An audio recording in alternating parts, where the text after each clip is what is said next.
Greetings, Legionnaires, and welcome to the Wrestling Legion Weekly Podcast with me, Nick the Geek, and I'm joined by my cohort, my co-conspirator, my friend of friends. I'm joined by Simon. Simon, how the hell are you doing? Yeah, I'm good, mate. I'd like to give a shout out to Andy, who can't join us this week. Hope you're doing all right, brother. I'm sure he'll be fine. He's on a secret mission somewhere. Somewhere undisclosed. Sounds familiar. Well, we will reveal where all these secret missions were at some point, but we can't till after next week. It's not possible. Right, gents. First off, before we get into everything that happened this week in wrestling, we have an apology to make. Simon, I'm going to leave this one to you. Oh, thanks for that, mate. Okay. No worries. Okay, so we did announce we were having a giveaway, which was going to be quite a big thing for us. There is one small problem. The tickets that I was going to give away aren't standalone tickets. They are somehow in my Ticketmaster account attached to the actual tickets for All In.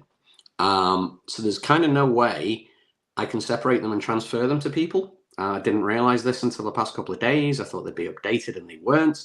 So I humbly apologize to everyone that entered the competition.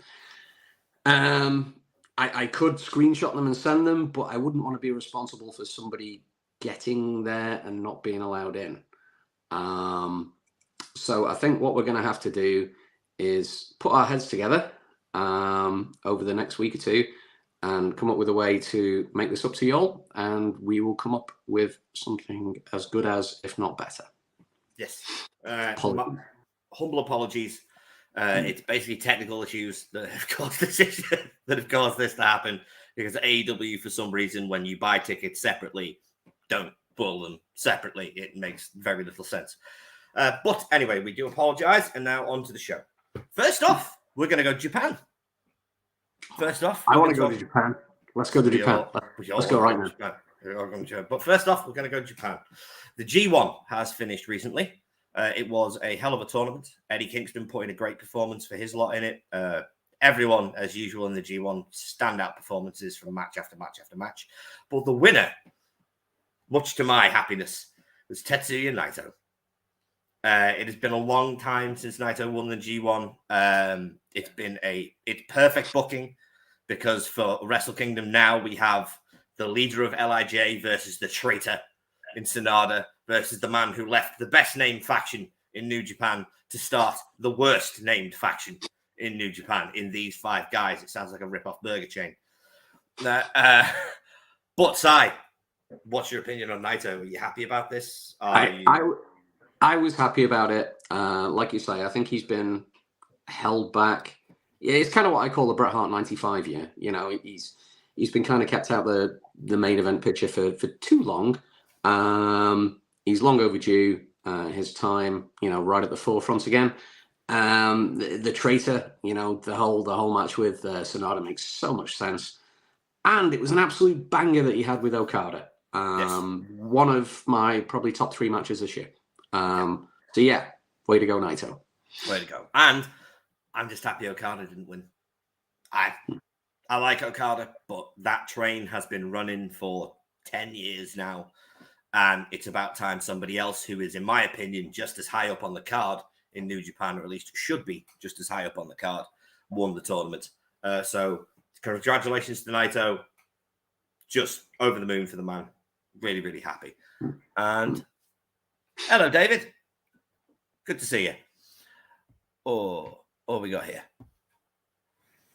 Naito's matches with Ospreay and Okada to finish off the tourney were both top tier, and the story throughout the matches was excellent. Yes, it was. But realistically, you can't have a bad match with Will Ospreay or Kazuchika Okada. They could be wrestling a broom and get something good out of them. Although Chris Jericho may prove you can have a bad match with Will Ospreay come this time next week. We're going to move on now, and we're going to go straight to All In. Because as anyone that's been watching the show knows, we are very excited for this show because we are going. It is in our backyard in London, England at Wembley. Well, it's quite a bit of a drive for us, but still technically it's our backyard. It's in England. It's a couple of 100 miles, but it's in England, so it's in our backyard. I like how you say drive for us. Okay, you're driving. I'm sitting in the back. I can't drive. Otherwise, I would. You know this. I'm not That's a allowed. good point. I'm That's not a good point. allowed to drive. It'd be a terrible idea to let me behind the wheel of a car. We'd crash in about 5 seconds. I can't even read license plates. But we're going to cover everything we can from All In. First off, it was announced a couple of days ago that Cash Wheeler, unfortunately, is dealing with a aggressive assault with a deadly weapon charge in America at the moment. Now, from all the police reports that were released and everything that we know at the moment, he has not had his passport seized. He has had no international travel restrictions placed on him. So at the moment, the match with the Young Bucks for the tag team titles is all go. But I think, I think you could probably agree with me on this, that FTR are not going to be keeping those belts come next Sunday. I mean, it depends what they know, what they don't know. I think it kind of said a lot that FTR were advertised to be on Collision. It was on the graphic. It was all around social media. Yep. We'll hear from FTR. And then we didn't.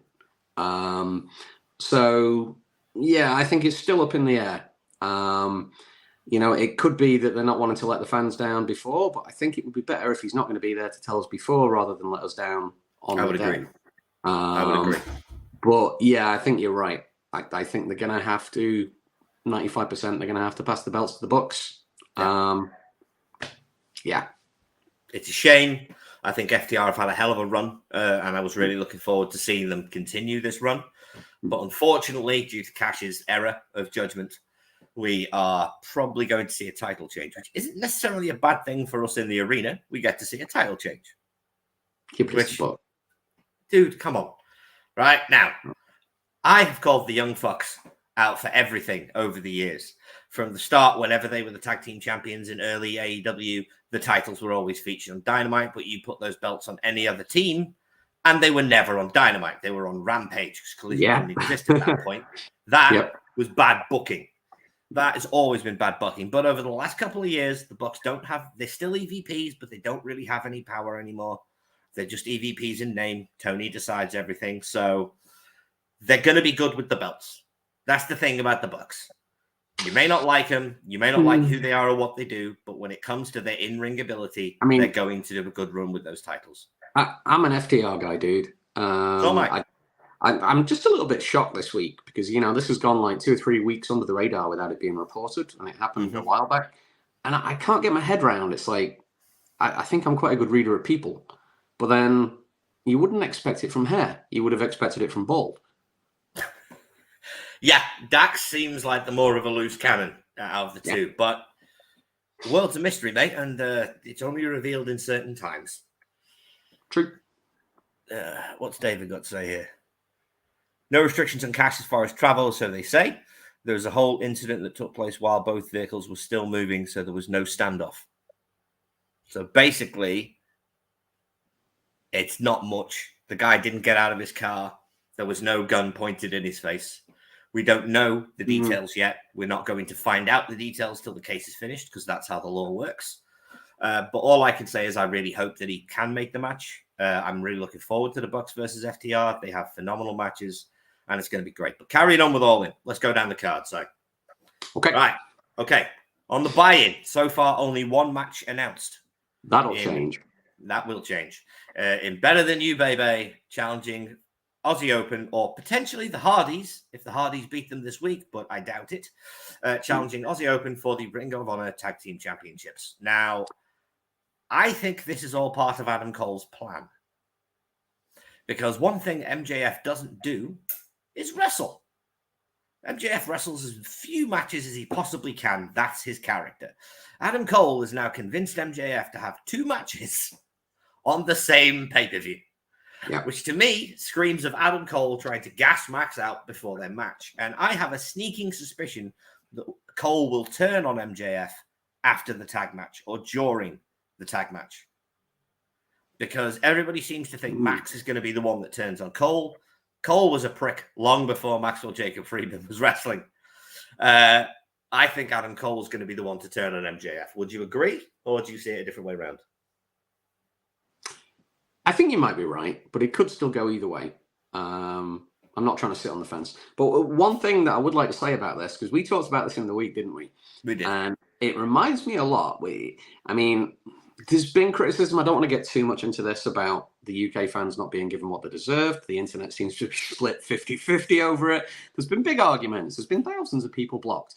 But the truth is, I think TK is aware of this, and it wouldn't surprise me if the show ended on a title change. Now, excuse me, if this is the case, right, we have All Out 6 days later. So Correct. it reminds me of a certain situation in the original WCW where Lex Luger beat Hulk Hogan for the belt on a Monday and dropped Yes, it back he to did. him on pay-per-view on the Sunday. 6 days championship reign. I think that's what Yeah. Cole's going to get, and straight back to MJF at All Out. The thing is, I'm happy with this because, as you know, I've been touting that Adam Cole's going to be the one to end MJS's reign for about a year. Nobody agreed with me. They all said you're insane. And I said, trust me, Cole will be the one to do it. Right? So, as far as I'm concerned, if Cole wins, I'm vindicated. I'm a happy boy. But let's carry on with the card. Let's go on to a match that only one man wants. Only one man wants. And because it was supposed to happen in 2021, but a pandemic prevented it from happening, we have the Ocho, Chris Jericho, versus the aerial assassin, Will Ospreay. I mean, I've seen some strangely booked matches in my time. Okay. Flashing back to, I think it was Charlotte Flair and Becky Lynch, where we saw a heel turn heel by turning heel on a heel. And it made no sense to me, right? Follow me on this. Chris Jericho at the minute, babyface, right? Correct. Will Ospreay, hometown hero. Here's the confusing thing. Who's the heel? Here's the confusing thing about it. In New Japan, Will is in the process of being booked as the new super babyface Gaijin. That's why he's made the US title the UK title. They are attempting to turn Will into Kenny as the babyface Gaijin that everybody loves and puts on banger matches. However, in this feud, he's being positioned as the heel allied with Don Callis. Yep. But as you've said, this is England. Will's from Essex. Don is going to be the only one that gets booed in this match. I think it could be 50-50, Jericho and Ospreay. I really do. I don't think we're going to get the best in-ring match. I'm hoping it's like early to mid on the show. But I think the crowd will be pretty pumped for it. But I don't think we're going to get Ospreay working at 100% because as much as I love Jericho, he ain't up to that anymore. No, he can't keep up with Will. Not anymore. No. It's not possible. But Will, the thing is, this is going to be interesting for Will because Will is not synonymous with having slower matches. Yeah. Except if you look at the slower matches he has had against an injured Naito, for example, a couple of years ago, when Naito was just about still able to go because of his shoulder and Will's neck was bothering him, they slowed right down. And it was a very methodical, hard-hitting, aggressive style match where the story was, can one guy take what the other guy can't? Now, that's not the story of this match. Unfortunately, the story of this match is Don Callis has betrayed Chris Jericho and Chris Jericho wants revenge, and then Will Ospreay has come out of nowhere and become part of the Don Callis family and just attacked Chris Jericho. Now, I'm assuming the reason this match is happening is because Will really wanted to get on the card. And due to the fact that Will versus Kenny will be finished at Wrestle Kingdom next year, I imagine, with their third match, and New Japan wanted to put that at home. I'm looking forward to the match in the sense of it's such a oddity. It's such an oddity, but... Speaking of oddities, sorry to interrupt your go review there, mate, but I've just thought of one Will Ospreay match that really wasn't great. Like you say, you can put him in there with a mop. There's an exception. Anyone who watched the relaunch World of Sport about 4 or 5 years ago, he fought Crater. Yeah, okay, that sucked. Yeah, that did suck. But that Crater's worse than a mop. That's like a boulder. All right. Yeah. Crater's like wrestling a boulder. All right, let's go back to the comments. My brother says, hello, Andy. Yeah, I completely agree. Will's winning the match. It's good. This is the stupid thing. Chris Jericho can't win this match. Right, Chris Jericho can't be allowed to win this match. It's in Will's hometown. Will has begged and pleaded to get on this card because it is in Wembley Stadium. Jericho will get booed. This depends. This depends. To me, and I'm old school with this. I know, you might not all agree, but the contracted guy should go over the external talent every single time. I agree. Unless Will's sticking around regularly, which is great if he does, I agree that traditionally the contracted guy should go over. But Jericho, even though they're trying to make him a babyface, he beats Will in Wembley, he'll get booed. Like, people will boo. So the fact is, I'm looking forward to the entrances because the Americans think they sing Jericho's song loud. Wait till they hear 80,000 of us doing it. And then Will's been posting the lyrics to Enter Shikari for Elevated on his Twitter page. So everybody knows. Unfortunately, I love the band. Me and my brother have been into Enter Shikari for years, so I already know the lyrics, which I'm very much looking forward to. But moving on from Will versus Jericho, we have a match that I believe is the biggest naysay point of All In. Two of the big naysay points of All In, which is the trios match. Kenny Omega, Kota Ibushi, and Hangman Page versus Bullet Club Gold and Takeshita. Now, I'm really glad Jay White's on the card. I'm really glad Takeshita's on the card. Juice, everybody, I'm glad they're on the card. And it's going to be good to see Ibushi again. But why isn't Kenny Omega just wrestling Takeshita in a singles match? Why? Because they're saving it for 6 days later. That seems the obvious. Right? I'm going to enjoy the match because it'll be crazy 6-man nonsense, and we all love a bit of crazy 6-man nonsense. But why? Go on. It's the biggest show at Wembley for 30 years, right? And I'm sorry to go way back when. No, it's fine. It is. Do you think, and I know we didn't have the internet in 92, but do you think there were wrestling fans sat there when the card was announced that were bitching about the fact that Jim Duggan was in a 6-man tag? No. No, neither do I. No. You're right. Kenny, Mox, Hangman should all be in singles.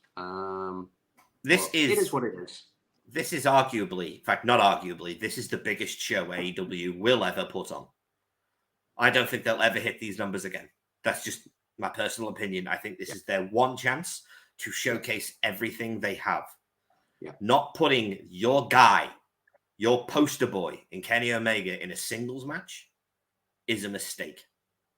They could have had Kenny versus Takeshita, and then they could have had Ibushi and Hangman versus Bullet Club Gold. He likes to put 15 matches on the card anyway, so why not do it? I mean, like I said, I'm going to enjoy it. It's going to be good because it's going to be good to see the Golden Lovers doing all their double team stuff again with Hangman thrown into the mix. I'm a huge Jay White fan. I'm a huge Jay White fan, as you know. I'm a big Juice Robinson fan. I think the guy's come on miles since he was CJ Parker in NXT. Yeah. It really has. And Takeshita's great. So the match itself will deliver. We all know it will. It'll be really enjoyable. It's just disappointing that Kenny's not in a singles match. And I think for a lot of people, it's disappointing that Kenny's not in a singles match. And moving on to the other person who you just mentioned that should be in a singles match, because we have a question to ask on this one. Stadium Stampede. Not only is this the first Stadium Stampede not in an empty stadium, all the other Stadium Stampede that we know. No. This is the first Stadium Stampede that they haven't done in an empty stadium. They announced it on Dynamite. This will have 80,000 people there. Now, my question, 2 questions, is one, why is Jon Moxley not wrestling Orange Cassidy for the international title on this card? It is the international title. It should be defended on an international show. All right. Thank you. It's just my opinion. They've been building to Cassidy versus Mox for about a month now. At least that's the way it looked like it was going. Your answer is because they're going to do it all out. Correct. Unfortunately, this is the case. But my question, because I think I know the answer to this, because I was paying attention to the graphic quite a lot. Who do you think the other 3 are going to be that join the Blackpool Combat Club? Well, I think we touched on this last week. For me, there's two options that I see, and you know what I'm going to say. I think for a hometown crowd, I mean, you've done what you've done. You brought in Will Ospreay, which is great. There's a big name that needs to be there. The biggest show in Wembley for 30 years. Who main evented it with Bret Hart last time?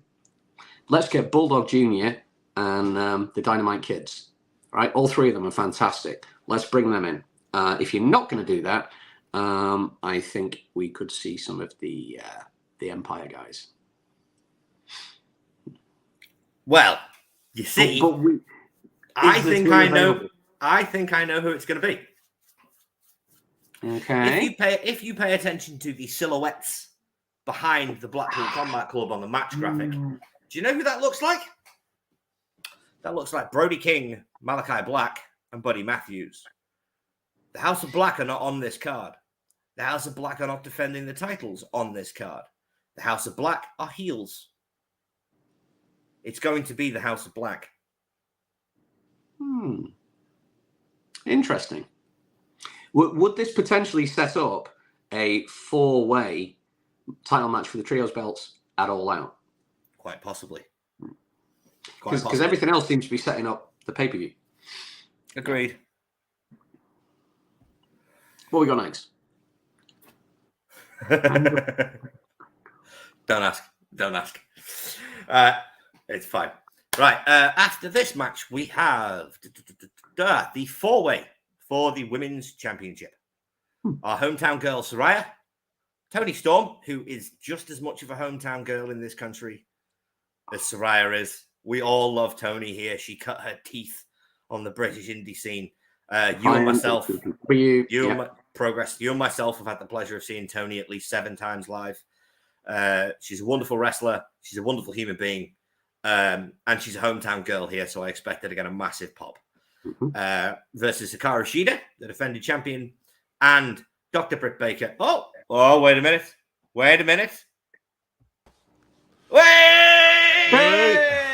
Hello, ladies and gentlemen. How are we? We are joined by... Never mind, how are we? How the hell are you? I'm all right. Sorry, I'm late. That's all right, mate. You were on a secret mission. We can't tell anybody where it is. We'll reveal these in future chapters. Right, Andy, quick question. All in. This is where we were up to. What match are you looking forward to and why? Do you know what? Believe it or not, I'm looking forward to the tag team match. Aussie Open versus MJF and Cole, because it intrigues me as to why they've done it. Well, I will run back over what I think. I think I know why they've done it. I think this is all part of Adam Cole's plan to tire MJF out. MJF doesn't wrestle more than one match. MJF wrestles once a month if he can avoid it. Cole has been getting him to wrestle more and more and more and more, and has somehow roped him into this match. So I think this is part of Cole's plan to tire Max out before the main event. And I also think we might see Adam Cole turn on MJF after the tag match. Yeah. I was saying to Nick, it wouldn't surprise me at all if Cole wins the belt and then drops it back to MJF 6 days later, All Out. Yeah. Lex Luger, Hulk Hogan, 1998. Hello, Ashton. 97. I know he's there. Is he excited? He will be joined. Get him on. Yeah, come here. Let us know. I want to know how excited he is for All In. Come on. How you doing, mate? You're part of the Legion now. Put that in your ear. Hello, Ashton. Next Generation Legion. Yeah. Can you hear me? Put it in your ear. That's right. Yeah. Hello, mate. All right, can you hear them? Hello, mate. Can you hear me? How you doing, mate? Good, you? Right, I'm very good. Yeah, Ashton, super. in 1 week today, we will all be All In, and you are joining us. How excited are you for the show? Heavy. That's what I like to hear. Nice. That's what I like to hear. Right, you can give that back to your dad now. Bye. Oh, I'm glad he's excited. Right, but moving on, guys.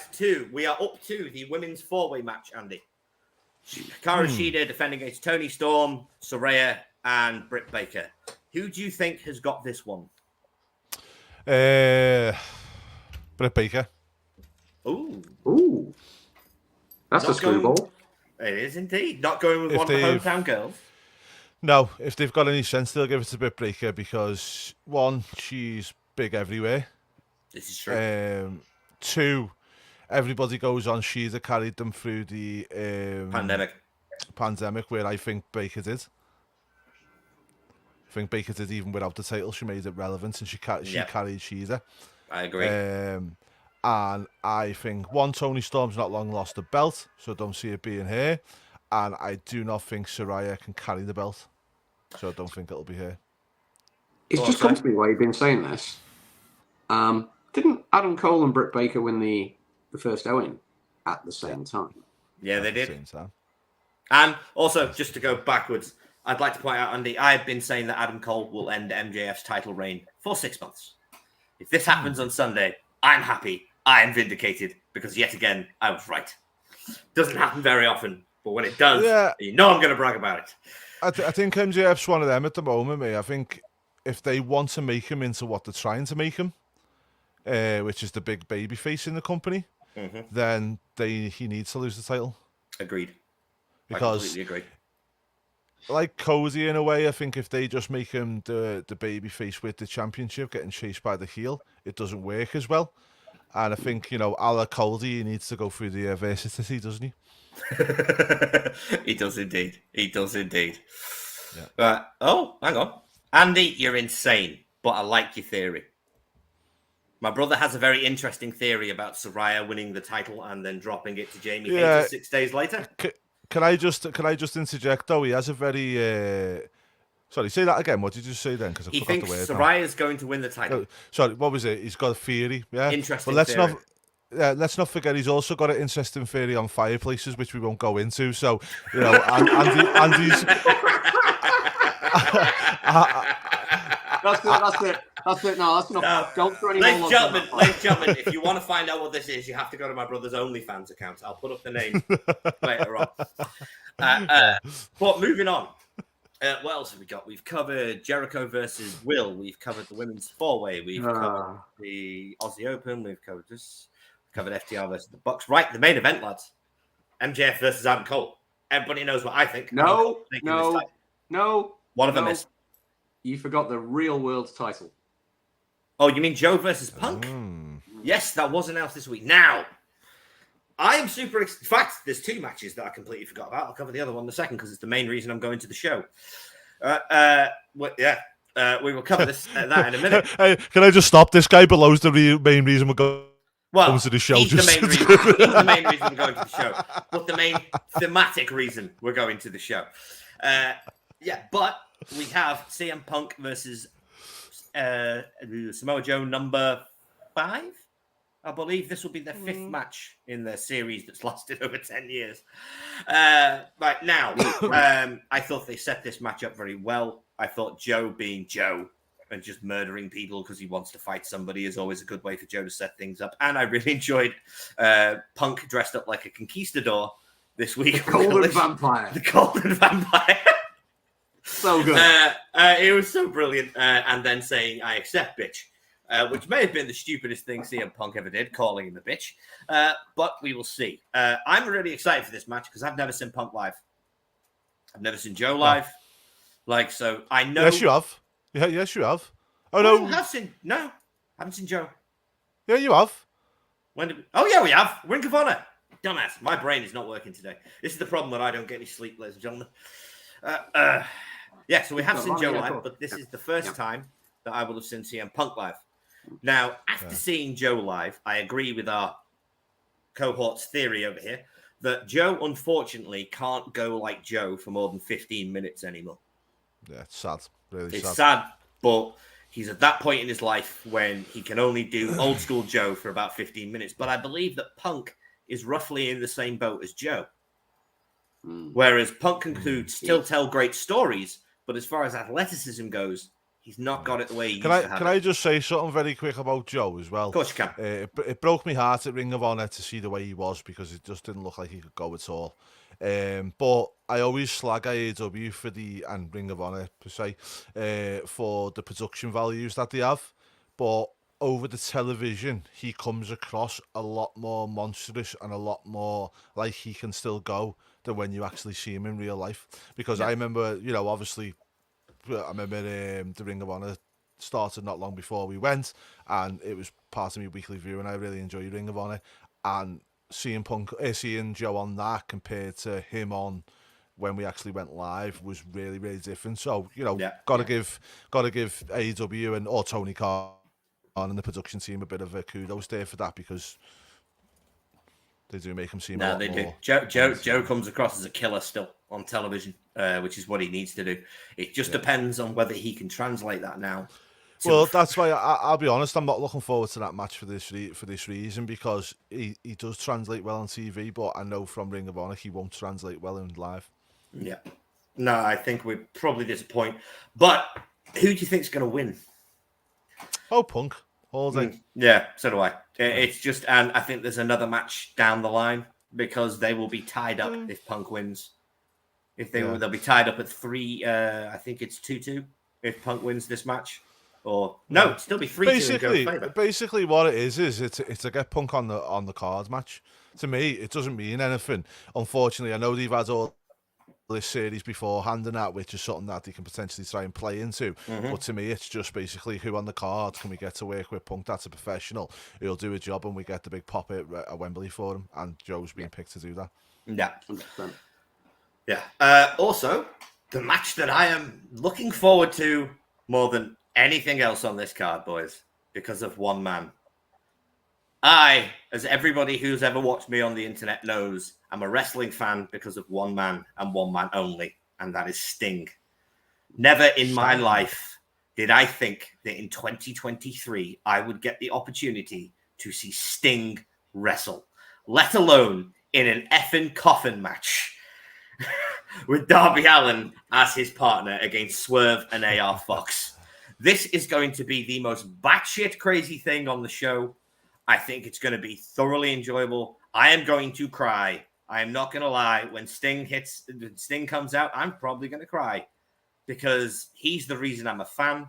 Yeah. Like, without him, there is no Nick the Geek. There is no reason for me to be doing this without Sting. I am so excited for this match, boys. Like, go on, you talk, because otherwise I'm just going to babble on about Sting. I think with me is, I love Sting. I think the only thing is I'll be very disappointed if he doesn't jump off the arch. Ooh. He will. He will. He's gone crazy in his old age. If he does a big stunt like that, let's just hope he's not all bandaged up like the last time with that Vampiro match, because it's like, it could have been anybody. I'll tell you one thing, just to let you know that on Wembley you can walk across the arch. There is a walkway, and I believe people have abseiled down it, so we may see Sting from the top of the archway on the roof. Oh, the Sting entrance. Oh, that'd be good. Oh, that'd be good. And I also do agree with Eric Bischoff, as in this should be his last one now. I don't think he can't top it. I think what a way to go out. Well, I am praying this is Sting's retirement match, because I can say it won't. The sad thing about it is, unfortunately, it won't, because Tony Khan will want to do a Sting special on TV to do that, and it's kind of sad that, because it should be Sting deserves to go out on his own terms on a big stage like that. Well, it could be that the Sting special Tony does is just looking back at his career. Oh, yeah, right. One for you to go into after this, mate. He did. I mean, he did. There's only a certain amount of wrestlers that can get away with carrying on when they lose their ability to keep up the same level of work rate wrestling when they get to a certain age. I mean, you've got to have some kind of, you've got to ascend, you've got to be a level above, you've got to be a spectacle, you've got to be someone like, Sting, Undertaker, Ric Flair. There's only a small number of wrestlers that can keep going as long as Sting has. But I think it's time.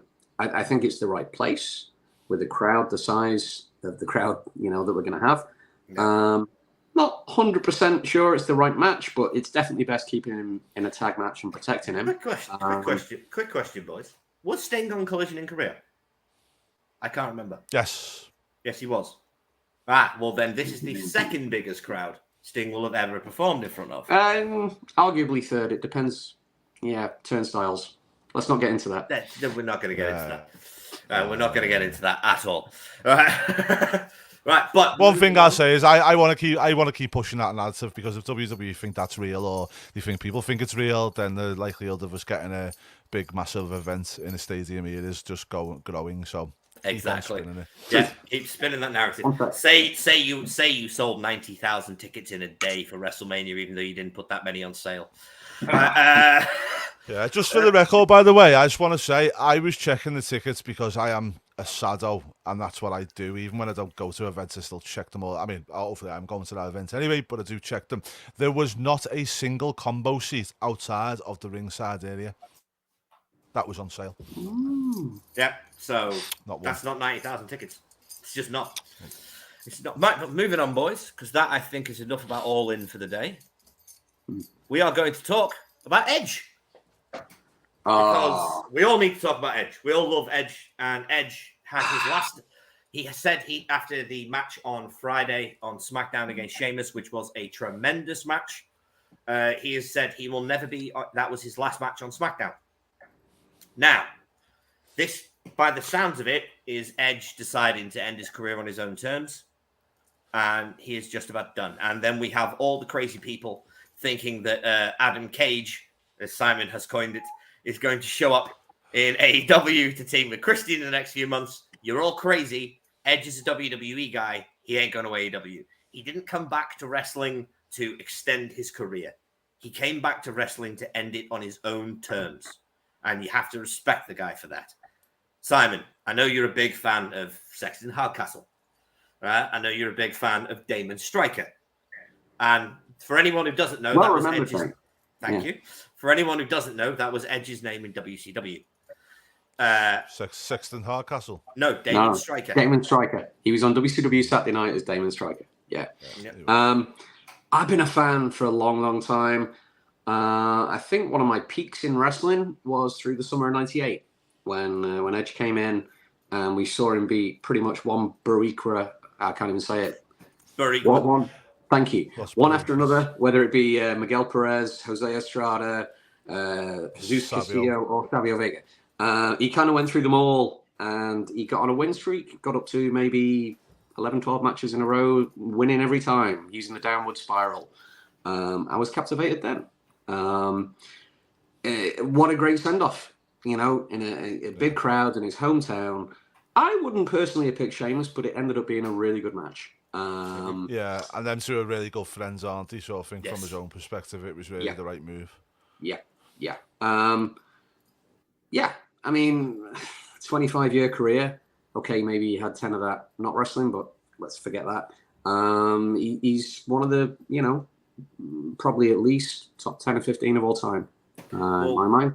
My brother and I were talking about this the other day, and we were saying, as far as WWE groomed and grown guys go, there are very few WWE pure names that have done what Edge has done. Well, can I just say he wasn't a groomed WWE guy. He done it the right way. He done it he was, from the sense of that, from where his career was. But I don't know if any of you have read his autobiography. I have, because I am a mega Edge fan, and he goes on about going and training with bloody Bruce Hart, having him off, and all the rest of it. He proper put the effort in, and I absolutely love Edge, love him. Drip King's in the house. Hello, Jimmy. Jimmy, did you buy WrestleMania tickets? Were you one of the 90,000s, or did you not?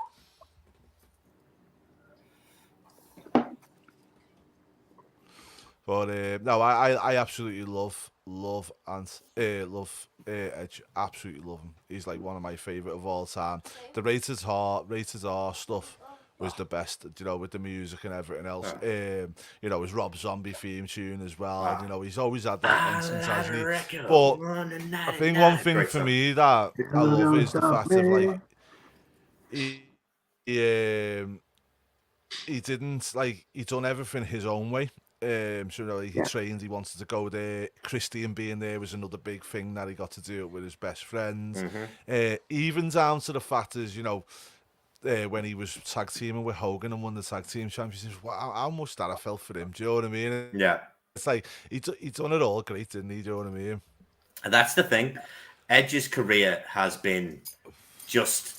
There's never been a point in Edge's career when you thought, he deserves more. Yeah. He's always earned what he got. Like, Yeah. you look at his run with Taker. You look at his run. It's very, I'll just put it this way. Most WWE stars, you can put a finger on who their greatest rival was within a couple of seconds. You're like, Randy Orton, John Cena, Hulk Hogan, Randy Savage. Right? There's certain guys in WWE that always go with them. Edge was that guy who had these amazing feuds with dozens of wrestlers. Like, absolutely dozens of wrestlers.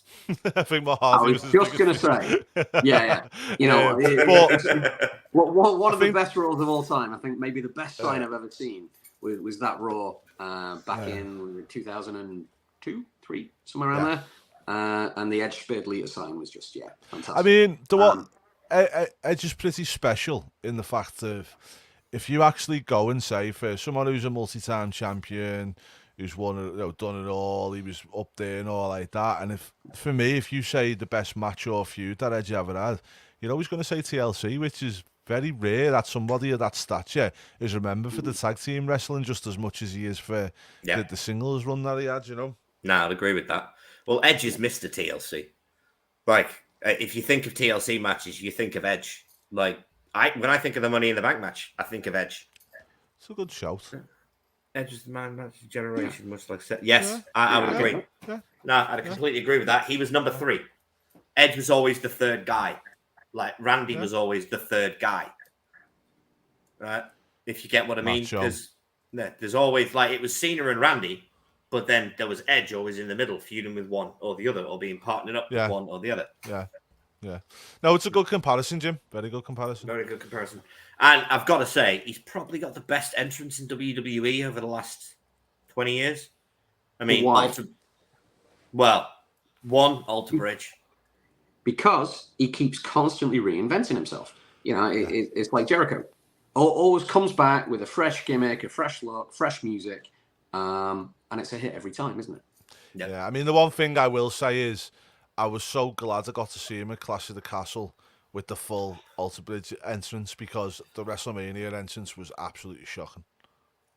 Oh, with the weird disco skull ball and I really didn't like that. I thought that was really bad and I didn't like it. To be honest, if that was the only time I ever seen Edge with the full thing, I would have been very disappointed in that. No, I agree with that. Oh, also, moving on from Edge, but keeping up to a very close thing to Edge. We were having a discussion before we went on air, Andy. I'm going to bring you in on this because I know you'll have an interesting opinion on this. Why didn't AEW just make Christian Cage the TNT champion? Because he's a shithouse heel, and I reckon it's probably Christian's own. It's probably Christian's own doing. I think that is. I think that's Christian's own booking, where Christian will think this is fantastic at the fact that he celebrates as the champion. But look, get this, I'm not really the champion. It's just something that, to be honest, it reminds me so much of Edge and Christian type heel. Yeah. No, do you know what I mean? We're bad and we all hate you, but like get ready for the 5-second pose, and it's like, you know, I'm not really the champion, but I'm going to act the champion. You're going to hate me for it because I'm not the champion. But it really does just stink of Edge and Christian heelism. It does. But the problem for me is like he had that match with Darby on Collision this week, which was an absolute banger in the main event. Now Darby has to go on from wrestling Christian Cage, who is one of the greatest of his generation. Don't. To wrestling a 7-foot dinosaur who had his head chopped off last time he was in a major promotion because he's got no talent. The man has had 3 years to get himself over in AEW, as with Jungle Boy and with everybody else, and he's never managed to do it. His chokeslam sucks. But Darby now has to go from wrestling Christian Cage to Luchasaurus on a pay-per-view. Luchasaurus has to be one of the most underrated guys in AEW at the minute. Everyone hates on him. And, you go see someone's with me. Everyone hates on him. It's cool to bash the guy because he's got a huge dinosaur mask on. No, I'm fine with the gimmick. If anything, I see him. Okay, he's not the best big guy in the world, but he's kind of like a slightly smaller Kane with some decent flippy skills. And no timing. So is he Sorry. a lot worse? Would you say he's a lot worse than Brian Cage Yes. or Wardlow? No. Brian Cage is one of my favorite wrestlers. It's completely But would you different. say that? Sorry, all I'm saying is Luchasaurus any worse? Oh, Is yeah. he really that bad? Why though? Because I don't He's see not. it. Because I think the difference with Luchasaurus is he will try and do other things. Cage is brilliant at what he does, but Luchasaurus does try and do different things. He doesn't always stick to the same repertoire of what he's doing. And I think, yeah, he might get timing issues now and again, but eventually he will develop really, really good. Well, yeah, but you say that, but it's been 4 years. If people It's can't, not, mate. yes, it How long is. did it take Steve Austin? 4 years of constant exposure on television. He's Okay, but how long's constantly been on TV? Oh, okay, but you're talking about character now. But before you were saying timing. No. I'm saying that he has no timing. He'll never get that. People have timing or they don't have timing. I'll never appreciate him for having timing. Bullshit. Timing isn't something that you learn. Timing is something that you have. Is it? Dominic Mysterio has timing. He's been on TV for what? 6 months? When he's Whoa. put in a structured match. I'm not saying anything Yeah, bad about Dom. I love Dom, love his character, love everything else. But if you look at the way he's put into a match, it's very structured and it's very the way it is. Now, Agreed. if you go to NXT, mate, and look at some of them in there, not every one of them has time and perfected. No, I know But that. some of them, when they get to, Kevin Steen, go back and watch Kevin Steen before he even hit NXT. Didn't always have time and made some of his matches. Kevin had timing in Ring of Honor. I can remember if you go back 2 or 3 years, you were slating Dom for not having timing. Yeah. And now you've said he's got it. But you've said it can't be learned. No, I didn't see it at the time because I was too blinkered on that he was just another nepotism attempt in wrestling. I'm sorry, mate, but I'm going to disagree with you on that. I think, some of these people in the indies for years working on the timing, and if you watch DCW, some weeks it's a car crash with some of them with the timing, but then eventually they do get a lot. I mean, even look at Nick Gage now. Nick Gage is a lot better now than he was. I love Nick Gage, but if you watch Nick Gage about 5-6 years ago, he messed up a lot. And now he's really, really got better. And so people can get better all the time. It's just timing takes time. Let's go around the room. Right? Who's the better wrestler? Nick Gage or Luchasaurus? Nick Gage. Oh, come on, Nick. Come on. I'm sorry, Seriously. Nick Gage. You, Nick Gage can sell. Nick Gage can talk. How can he sell with a mask on? How can he sell with a mask on? Kane sold with a mask on for over 15 years. Sting sold with face paint on for over 30 years. Having a mask on does not negate your ability to sell, right, in professional wrestling in any way, shape, or form. Right? The entire of the Mexican wrestling industry wear masks. They can all sell. that's also a good point. Yeah. That's a fair point.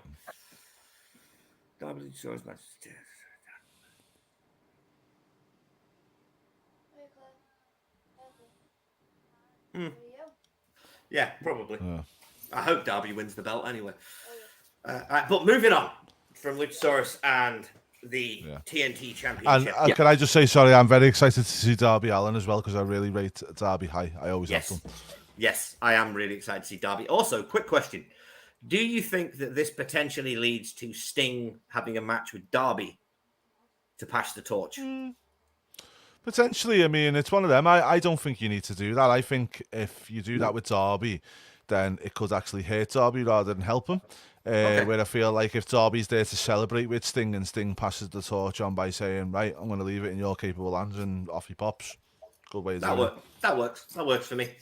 But moving on to a subject that we are all very interested in right now, and that is Mr. L.A. Knight. Yeah.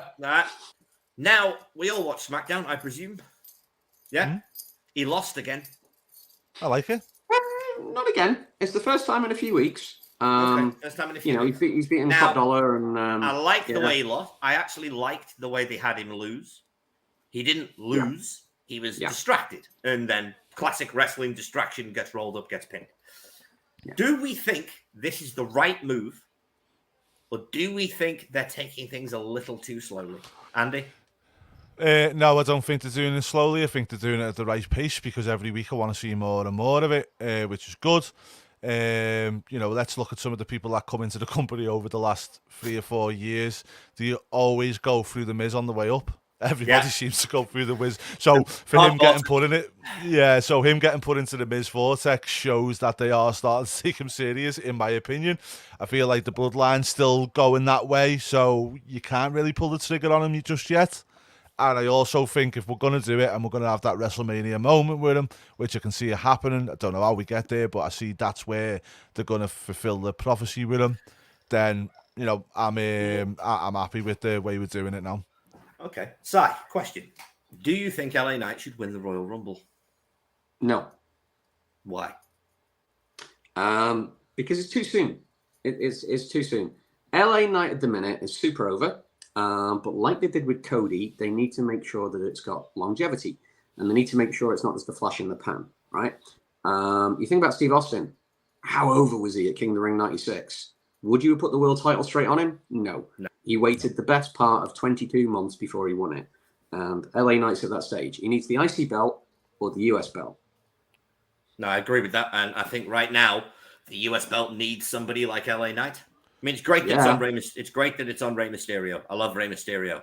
But the only real reason it's on Rey Mysterio, I think, just my opinion, is they want to have that Santos Escobar Rey Mysterio match where Santos gets the torch passed to him. Because WWE have been big on getting a new Latino star for many years. Yeah. And they're not gonna get it with Escobar, sadly. No, I agree. I think Santos is a great heel.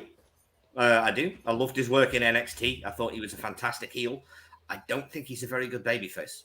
I mean, I'll be honest, when I look at him, when I watch him wrestle, I just go, oh, he's another lucha. I don't see that same kind of interest as when I seen the likes of Psychosis, Rey Mysterio. I don't think he's there. That's the crazy thing, because Sile, I bring this to you, King Cuerno. Right? King Cuerno, Santos's former gimmick. Yeah. He was great. Maybe you changed the gimmick up. I don't know. But I don't think he's as bad as you guys are kind of, painting him as. For me, he's kind of on a level with Andrade, somebody like that. He's a good wrestler. His mic skills aren't the best, but then it is his second language, so that's forgivable. I enjoy watching him. He's got a good gimmick. He's got regular TV time. I don't think he's a failure just yet. No, I'd agree with that. But just to bring up David's point here, David, are you insane? If LA Knight's popularity proves to hold exactly where it is now, not putting a top title on him would be a massive mistake. Yeah. I think we get there with it, right? But I'm going to throw a little thing at you here. So, okay. Royal Rumble, LA Knight wins it, gets that big, massive pop. Everybody wants him, etc., etc. He goes to WrestleMania. He goes up against Seth, and Damian Priest cashes in and walks away with the belt. Oh, I like that. Oh, I do. Okay. I like that a lot. Answer me this question, Si, right? If you're going to have Roman versus Cody at WrestleMania, who do you have against Damian Priest on Raw to run that title after Seth's done with it? Who would you have that could take that? I mean, and have it's a really hard good to answer that fusion? question because I think Cody will be challenging for the other belt. It could be Priest against Cody. But yeah, no, that's a hard question to answer. If it is that way round, Seth and Priest. No, but that's what I mean. No, but if Seth takes the belt, if Priest takes the belt off him, though, what do you do with Priest after that? LA Knight makes perfect sense. Well, I think Priest and Finn could be a big feud. I think Priest could leave the Judgment Day, and I think Finn will put him over big time. Yeah, and that's why I think if you're going to do it, you should have done it by now. Well, that's the crazy thing. The championship match changed by now because I feel like it's going to scupper WrestleMania plans. Because for me personally, I feel like you should have. If I was going to do it, for me booking, and I wanted to get through a few bits and make it more interesting, because the whole point in this other belt is so that it doesn't get dominated like the way that Roman's dominating the other way. That's what it was made for. That's what should have happened. So for me, Seth should be losing that title. I'd have Priest cashing in, Priest become the baby face, and feuds with Finn Balor for a little while, and then eventually I'd have Walter or Gunther take it off Priest. Yes, please. Yes, please. Babyface Priest. Yes, please. Yeah. Well, just to bring up babyface Priest, I mentioned it before. WWE for years have been trying to find that next Rey Mysterio, that next big Latin star, The next Razor Ramon. or the next Razor Priest. Ramon. Yeah. They've got it in Priest. Yeah. The guy's Sorry, Puerto can I just Rican. Go for it. interject very quickly, just to carry on where I was up to. So Gunther wins the title, and then if Sai says Cody's going for the second title, for the other title, perfect mix. You've got music there with them too, mate. And in the meantime, talking about domination, Dom beats his father, like I predicted at WrestleMania, only this time he does it for the gold. He carries the unified North American, United States, North America, whatever you call it. Yeah. He carries it through the Continental Championship. Yeah. Whatever you call it. He carries it through for 6 months, and Dom drops it to LA Knight and Mania. That's how I'd do it. Yeah. I can see Dom. Do you know what, mate? It's funny you should say that, because I 100% reckon that's the way they're going with it. Same way they unified the Women's Tag Team Championships. I'm It's the biggest organically over face and the biggest organically over heel in the company. Dom and LA Knight. Yeah. And also, I feel like if you can keep Dom appearing on NXT as well as on SmackDown or wherever else, it's only going to benefit Dom, because Dom at the moment needs to be wrestling constantly. More And reps. it's benefiting That's all NXT. Their numbers are up. You know? He just needs Dom's more a draw. reps. Boy just needs more reps. That's it. Other than that, he's fantastic. Right, moving on from LA Knight, boys. What else have we got to talk about today? You know what? That was everything. Simon and I couldn't think of anything else to put on the list. So Well, that's gone quick. that's this week's show. Thank you so much for joining in. And remember, ladies and gentlemen, if you enjoy what we do here at the Rest of the Legion, please join the Legion. Subscribe to the channel. Hit the like if you head to the end of the video. It's got to be worth that. Really helps us out. It's the only way the YouTube algorithm knows we exist. I've been Nick the Geek. He's been Simon. He's been Andy. And we will see you next week. In 2 weeks.